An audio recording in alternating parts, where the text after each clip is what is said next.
লক্ষীপুৰ যিটো ৰেঞ্চৰ আণ্ডাৰত ধ্ৰুৱ দত্ত বনৰক্ষীয়ে ব্যাপক ধৰণৰ এই বনধ্বংস কৰিছিলে আৰু তাৰ বিৰুদ্ধে যেতিয়া অভিযোগ কৰে তেতিয়া সি খিলঞ্জীয়া মানুহেই হওক বা আমাৰ ইয়াত থকা মানুহবিলাকক ভয় ভীতিগ্ৰস্ত কৰি কিছুমানক জেলত দিয়াৰ ভয় দেখাইছিলে। কিন্তু তেওঁ বন মাফিয়াৰ লগত লগ লাগি সি ৰঙা মাটি খান্দিছে, সি বিভিন্ন যিবিলাক ঘৰ বিক্ৰী কৰিছে, বন বিভাগৰ বহুত তেনেকুৱা সি অনিষ্ট কৰিছে, যাৰ ফলত খিলঞ্জীয়া ৰাইজে বিৰোধিতা কৰি ইয়াত আমি CMক এটা অভিযোগ দিছিল আৰু সেই অভিযোগ অনুসৰি তেওঁক বাধ্যতামূলক যদিও তেওঁক অৱসৰ দিছে, তাৰ পিছতো কিন্তু আমি শান্ত থকা নাই আৰু আমি এতিয়াও সন্তুষ্ট হোৱা নাই তেওঁ যেতিয়ালৈকে জেলত নাযায়, যাৰ ফলত আমি বাৰম্বাৰ কৈ আছিলোঁ। আৰু অসমৰ মুখ্যমন্ত্ৰীয়ে এতিয়া তেখেতক তদন্ত কৰাৰ কাৰণে আমাৰ অৰণ্য ভৱনৰ পৰা আজি ইয়াত উপস্থিত হৈছে। আমাৰ লক্ষীপুৰ ৰেঞ্চৰ আণ্ডাৰত বিভিন্ন অঞ্চলত আমি অভিযোগ কৰা মতে কিছুমান জাগাত সময়ৰ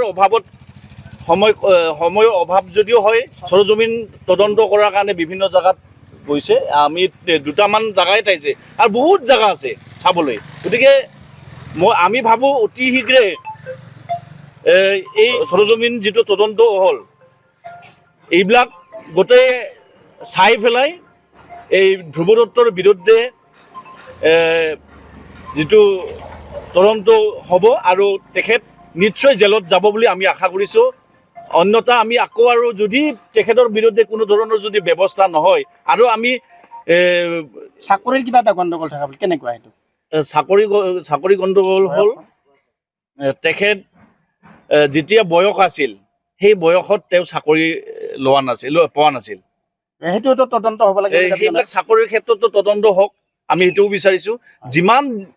যিমান অভিযোগ দিছে সেই অভিযোগটো সাঙুৰি আমাৰ মুখ্যমন্ত্ৰীয়ে নিজে প্ৰয়োজন সাপেক্ষে যদি এই অৰণ্য ভৱনৰ দ্বাৰা কোনো যদি তদন্ত সাফল্য নহয়, তেতিয়া CM ভিজিলেন্সৰ জৰিয়তে যেন তেখেত নিচিনা আকৌ আমাৰ বন বিভাগে হওক কোনো দুৰ্নীতিৰ ৰূপে তেনেকুৱা অফিচাৰ যেন জন্ম নহয়, তেনেকুৱা পৰিস্থিতি সৃষ্টি কৰাৰ কাৰণে ইয়াক উচিত তদন্ত কৰি পেলাই, যিহেতু বাস্তৱ তেখেতক দেখা পাইছে টিভিত, আপোনালোকে নিশ্চয় দেখা পাইছে যে যেতিয়া অহাৰ লগে লগে এটা ভিডিঅ' ভাইৰেল হৈছিল যে ফালিব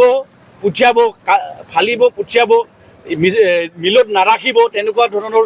আমি খালি ডিঅ'ফক মেনেজ কৰোঁ, ওপৰলৈকে মেনেজ নকৰোঁ, তেনেকুৱা বিভিন্ন ধৰণৰ ভাইৰেল হৈছে, পইচা লোৱা ভিডিঅ' ভাইৰেল হৈছে। তাৰপিছতো কিন্তু তেখেতক ইমান দিনে ৰক্ষণাবেক্ষণ দিলে। এই যে আমাৰ বনদস্যুৰূপী ৰেঞ্জাৰ ধ্ৰুৱ দত্তৰ যি অগাধ দুৰ্নীতি, সেই দুৰ্নীতিৰ পুংখানুপুংখ তদন্তৰ বাবে আমি যোৱা 29/8/2024 আৰু 7 মাৰ্চ 2025 তাৰিখে অসমৰ মাননীয় মুখ্যমন্ত্ৰী মহোদয়লৈ এখন আমি স্মাৰক পত্ৰ দিছিলোঁ। এই বনদস্যুৰূপী ৰেঞ্জাৰ ধ্ৰুৱ দত্তৰ বিৰুদ্ধে তদন্ত কৰিবলৈ, যে তেখেতৰ যি অগাধ দুৰ্নীতি এই অঞ্চলত বালি খনন, ৰঙা মাটি খনন আৰু কাঠফলা মিল বহুৱাই যি অবাধ বন ধ্বংস কৰিছে, তাৰ ওপৰত ব্যৱস্থা গ্ৰহণ কৰিবলৈ আমি তদন্ত কৰাৰ বাবে স্মাৰক পত্ৰ দিছিলোঁ। সেই স্মাৰক পত্ৰৰ আজি PCCF অফিচৰ পৰা, অৰণ্য ভৱনৰ পৰা আমাৰ লোৱাৰ আছামৰ ফৰেষ্ট ডিপাৰ্টমেণ্টৰ হেড DCF ছাৰে আজি আহি সৰজমিন তদন্ত কৰিছে। আমাৰ গোটেইবিলাকৰ অভিযোগকাৰীসকলৰ ষ্টেটমেণ্টবিলাক লৈছে। তেখেতসকলে গোটেইখিনি যিহেতু কিহত যাব নোৱাৰিলে সময়ৰ কাৰণে তাকৰ কাৰণে, সেইকাৰণে আমি তেখেতক পেন ড্ৰাইভ এটা দিছোঁ। তাত সমস্ত পুংখানুপুংখ গোটেই তথ্য পেন ড্ৰাইভত দিয়া আছে। যিখিনি তথ্য আমি মাননীয় মুখ্যমন্ত্ৰী মহোদয়কো পেন ড্ৰাইভত দিছিলোঁ আৰু মাননীয় PCCF মহোদয়কো আমি পেন ড্ৰাইভত দিছিলোঁ। একেখিনি তথ্য আমি আজি যি তদন্তত আহিছে মহাশয় ছাৰ, তেখেতক আমি অৰ্পণ কৰিছোঁ। আমি আশা কৰোঁ আজিৰ এই তদন্তত তেখেত ভাল এটা ফল দিব আৰু ধ্ৰুৱ দত্তৰ কলা আখ্যানটো উন্মোচিত হ'ব আৰু তেখেতে উচিত শাস্তি পাব। সৰজমিন কেইটা তদন্ত কৰিলে? সৰজমিন তদন্ত কৰিলে এই যি ৰঙামাটি খনন সেই স্পটত তেখেতে গৈছে, এই কুমাৰখালী বৰদল তাতে গৈছে আৰু আৰু এই নিশ্চয় ধ্ৰুৱ দত্তৰ বাধ্যতামূলক অৱসৰ হৈছে আগতে। হয়, ধ্ৰুৱ দত্তৰ যি বাধ্যতামূলক অৱসৰ হৈছে এই আমি যি আগতে তেখেতৰ দুৰ্নীতিৰ বিৰুদ্ধে নিৰবিচ্ছিন্নভাৱে 10 দিন আমি একেৰাহে আন্দোলন কৰিছিলোঁ, সেই আন্দোলনৰ কিহত সেও মানি চৰকাৰে বাধ্যতামূলক অৱসৰ দিছে আৰু এই